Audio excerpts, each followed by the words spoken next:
Hello everyone, welcome back to Tech TV and another easy to follow tutorial on Messenger. In today's video, I'm going to show you how to fix Messenger connecting problem. So please make sure to watch till the end. Subscribe to our channel Tech TV and ring the notification bell so that you'll get notified on our next interesting upload. So let's get on with it.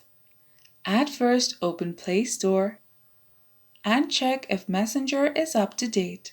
Update your app if it is not up to date. If your Wi-Fi connection is not strong enough, switch to cellular data. If this does not solve the problem, then tap and hold the Messenger icon.